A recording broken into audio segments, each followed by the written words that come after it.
چې د موږ د بړۍ وخت په وخت مشران قدرولي او نازولي ډېره مننه. په حاجي صاحب باندې مو یو غزلنما نظم لیکلی و خو هغه مولا لوس لرو نغلو اوس چې په دالیار کې راتلم یو څو شعرونه مې پرې ولیکل.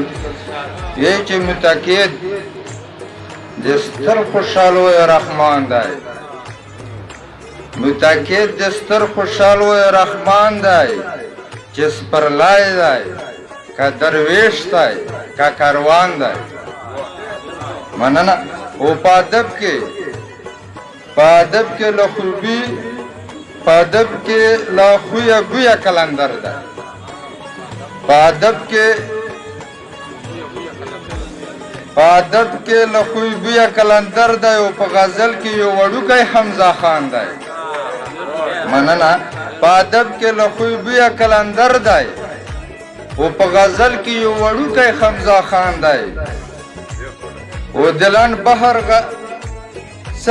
بهر غزل یې با کمال دی. څه؟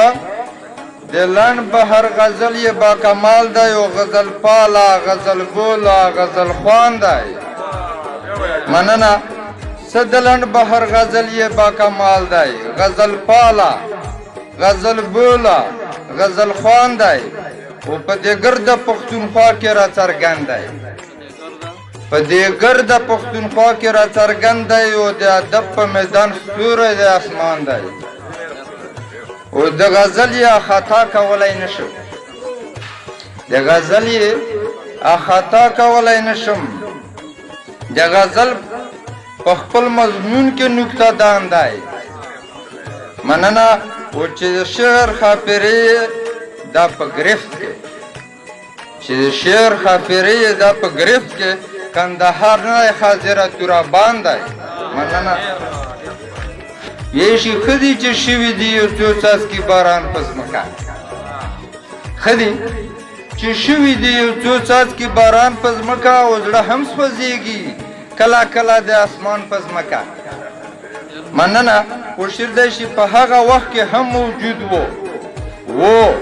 وجود د عشق، په هغه وخت کې هم موجود و وجود د عشق، په هغه وخت کې چې پیدا نه و انسان په ځمکه.